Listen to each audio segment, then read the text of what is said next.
always thought the worst thing was when someone tries to break into your home, when you hear footsteps, banging, voices. But I was wrong. The scariest thing is when someone is already inside and you keep living like nothing is happening. My name is Ethan. I live alone. A small apartment on the 3rd floor. Old building, thin walls, creaky floors. You can always hear the neighbors here. Footsteps upstairs. Water running through the pipes. Sometimes a TV behind the wall. And maybe that's why I didn't notice right away that some of the sounds didn't belong to them. It started a few days ago. Small things. The kind you can easily blame on being tired. I work late. I usually come home at night. And that day felt normal. I opened the door, dropped my keys on the table, took off my jacket, walked into the kitchen, and that's when I noticed it. My mug wasn't where I left it. It sounds stupid, but I have a habit. I always leave it on the right side of the sink. Always. But that night, it was on the left. I stopped, just stared at it for a few seconds. Then I shrugged. I probably moved it, I thought. That happens. I live alone. No one could have touched it. But the feeling didn't go away. You know that feeling when you walk into a room and something is off, but you can't tell what? I walked through the apartment, turned on the bathroom light, checked the bedroom. Everything looked normal. Bed made, windows closed, silence. I even laughed a little. I'm just paranoid, I said out loud. And then my phone vibrated. A message from Maya. I froze because Maya disappeared 4 days ago. We weren't close, just knew each other, texted sometimes. But in the last few weeks, she started texting more, way more. She kept saying someone was watching her, that someone stood outside her window, that things in her apartment were moving. I didn't take it seriously. Honestly, I thought she was just overthinking. The last time she texted me was late at night. The message was short. I think he's already inside. I read it and didn't reply. The next day, she was gone. And now, her message was on my screen again. I opened the chat. The last message was sent just now. You still don't notice? Something tightened inside my chest. I looked around. The apartment looked the same. But now, every small detail felt wrong. The chair was slightly moved. The curtain barely shifting, even though the windows were closed. I slowly walked toward the kitchen, and then I saw it. The window. It was slightly open. I know I closed it. My phone vibrated again. A new message. You're starting to understand. I stood there, staring at the window. It was only open a few centimeters, but I knew I had closed it. I always check the windows before going to bed. It's a habit.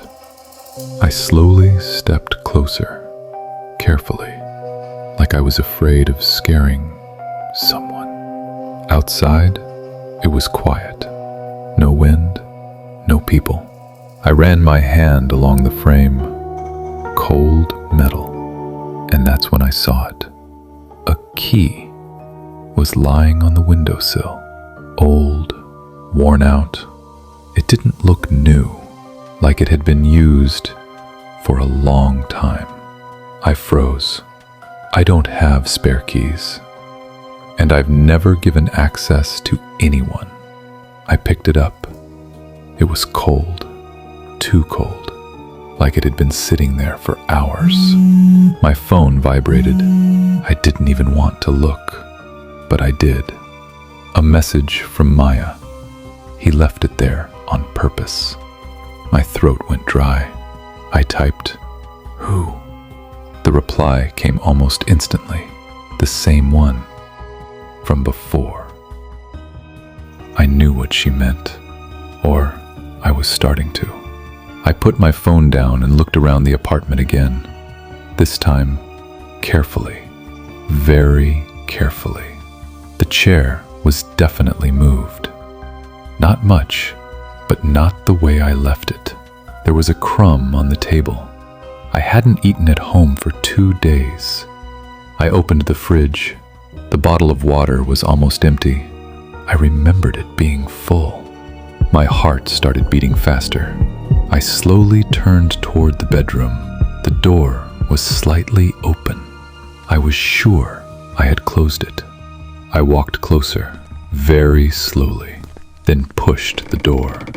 The room was dark. Only a faint light from the kitchen fell across the bed. Everything looked normal until I got closer. The pillow was creased, like someone had been lying there. I hadn't touched it. My phone vibrated again. I looked at the screen. You were sleeping. Something inside me dropped. Another message.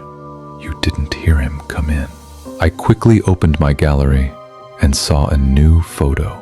A photo of me, sleeping, in this room, on this bed. It was taken from the corner of the room. I don't have cameras. No one should have been able to take that. Another message. He's been there for a long time. My breathing got heavier, and for the first time, I felt truly afraid of being inside my own apartment. I typed, Maya, where are you? Then finally, ask yourself about Lily. And in that moment, I realized this wasn't random. This was connected to something I tried to forget. I stood in the middle of the room, my phone in my hand, and I couldn't move. The name Lily. I hadn't heard it in years, but I didn't forget. I just tried not to remember. I sat down on the edge of the bed. The pillow was still creased, like someone had just gotten up. I typed, "What do you mean?" The reply didn't come right away, and that silence was the worst part. Then the screen lit up. You were with her that night. My throat tightened, because it was true. It was 2 years ago. Lily texted me first. I barely knew her back then, only through Maya. She asked me to meet, said she was scared, that someone was following her, that someone was standing outside her window. We met that evening. She was nervous, kept looking around, holding her phone tightly. She said, "He knows where I live. He's already been inside." I listened and didn't believe her. I thought she was overthinking. I told her to calm down, told her it was all in her head. She looked at me and said, "So you think I'm crazy too?" I didn't answer. I just got up and left. That night she texted me, the last message. "I'm scared. Please answer." I saw it and ignored it. The next day, she disappeared, and no one ever saw her again. My phone vibrated. A new message from Maya. "He was watching both of you." I lifted my head. My heart was pounding so hard I could barely hear anything else. I typed, "Who is he?" The reply, "The one who's with you now." And in that moment, I heard a sound, quiet, from the bathroom, like someone slowly dragging a hand across the door. I froze. I stopped breathing. Another message. "You're ignoring him again." Something inside me went cold. I slowly turned my head toward the bathroom. The door was closed, but I was sure I didn't close it. And in that moment, I realized something. He wasn't just in the apartment. He had been here the whole time. I stood there, not moving, staring at the bathroom door, trying to convince myself that I imagined it. The apartment was quiet. Too quiet. I could only hear my breathing and my heartbeat. Then, that sound again. Slow, barely there, like someone dragging their fingers across the inside of the door. I took a step back. The floor creaked under my foot, and in that moment, the sound stopped. Silence. The kind that makes your ears ring. My phone vibrated.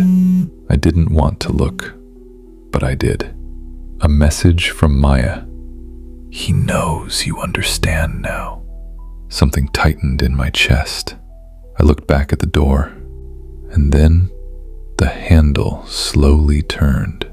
Very slowly. No sound. Like whoever was inside wasn't in a hurry. The door opened slightly, a few inches, then more and more. I didn't move. I just stood there, waiting. First, a hand appeared, pale, calm, not shaking. Then a shoulder, and finally, him. A man, nothing unusual. Average height, dark clothes, but there was something wrong. The way he stood, like he had been here for a long time, like this was his place. He looked at me, calmly, no rush, and said, "You finally started noticing." My mouth went dry. I tried to say something, but couldn't. My phone vibrated again. I glanced at the screen. Don't ignore him this time. He took a step closer, slow, certain, like he knew I wasn't going anywhere. Then he said quietly, she didn't believe it at first either. Something inside me dropped. I whispered, "Billy." He nodded, calm, then said, "She called you, and you didn't come." I stepped back, but I already understood. This wasn't random. He looked straight at me and said, "I was waiting for you to understand." Then, after a pause, "Now it's your turn."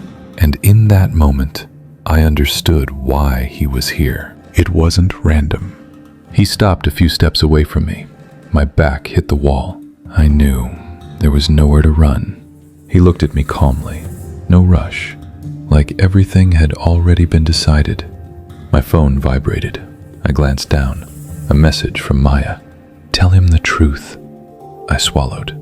My hands were shaking. "I didn't believe her," I said.